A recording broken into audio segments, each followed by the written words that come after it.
नमस्कार। आज हम श्रीमद् भगवद गीता के श्लोक 8.5 का गहन अध्ययन करेंगे।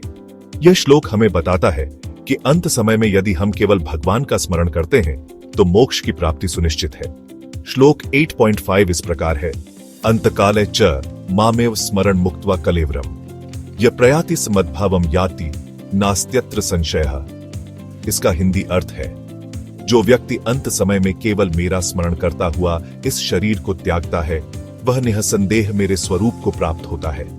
इसमें कोई संदेह नहीं है।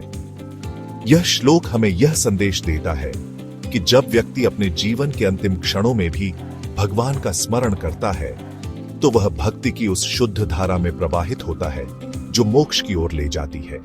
कल्पना कीजिए, एक व्यक्ति जो दिन भर अपने कर्मों और जिम्मेदारियों में व्यस्त रहता है लेकिन अंत में अपने दिल में भगवान के प्रति अटूट विश्वास रखता है, चाहे जीवन में कितनी भी कठिनाइयां क्यों ना आए।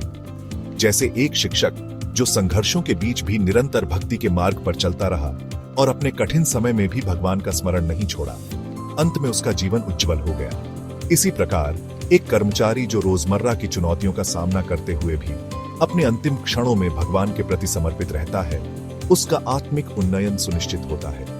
यही संदेश हमें श्लोक से मिलता है कि निरंतर स्मरण और भक्ति से ही जीवन का वास्तविक उद्देश्य प्राप्त होता है। इस श्लोक का संदेश स्पष्ट है। अगर हम अपने जीवन में निरंतर भक्ति, श्रद्धा और भगवान का स्मरण बनाए रखते हैं तो हमारे लिए मोक्ष का मार्ग प्रशस्त हो जाता है। यह संदेश न केवल आध्यात्मिक उन्नति का संकेत है बल्कि हमें यह भी सिखाता है कि कठिनाइयों के बीच में भी भगवान की ओर देखना चाहिए। अंत में हम यही निष्कर्ष निकालते हैं, जहां भक्ति है वहां मोक्ष का वास है। अपने जीवन में भगवान का निरंतर स्मरण करें और कठिनाइयों को पार कर एक सुदृढ़ आध्यात्मिक मार्ग पर अग्रसर हों। धन्यवाद।